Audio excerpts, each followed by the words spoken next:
একাত্তর নিয়ে গর্ববোধ করেন, সে একাত্তর কি আমার স্বাধীনতা ছিল না পরাধীনতা ছিল?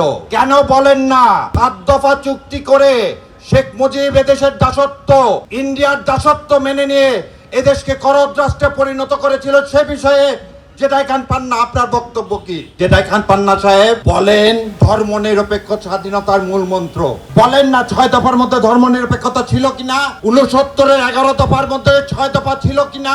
বলেন না ২৫ বছরের চুক্তি ভারতের সাথে দাসত্বতা ছিল কিনা? একথা কেন বলেন না? একথা বলতে কেন লজ্জা পান? আজকে আরো সাংঘাতিক কথাই জেদাই খান পান্না বলেছে, তিনি এখনো বিশ্বাস করেন এই ফ্যাসিবাদ, এই বিশ্বাসঘাতক ভারতের তাবেদার, ভারতের মুখ্যমন্ত্রী শেখ হাসিনা নাকি এখনো প্রধানমন্ত্রী। কত বড় দুঃসাহস হলে এই বাংলার মাটিতে জেদাই খান পান্নারা এই কথা বলে? আর সরকার চেয়ে চেয়ে দেখে, সরকার চেয়ে চেয়ে দেখে। সরকার কাদেরকে পুরস্কৃত করে? যারা জুলাইয়ের বিরুদ্ধে কথা বলে। কাদেরকে পুরস্কৃত করে?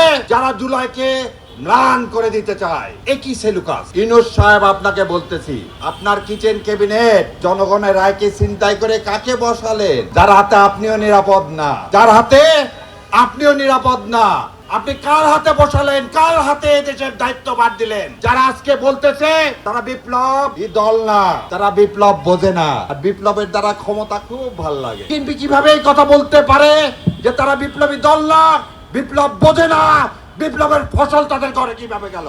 আসেন, ক্ষমতা ত্যাগ করে জনগণের কাতারে আসেন, এসে দেখেন যে বিপ্লব ছাড়া সেদিন ওই ক্ষমতায় যাওয়া কতখানি সহজ ছিল।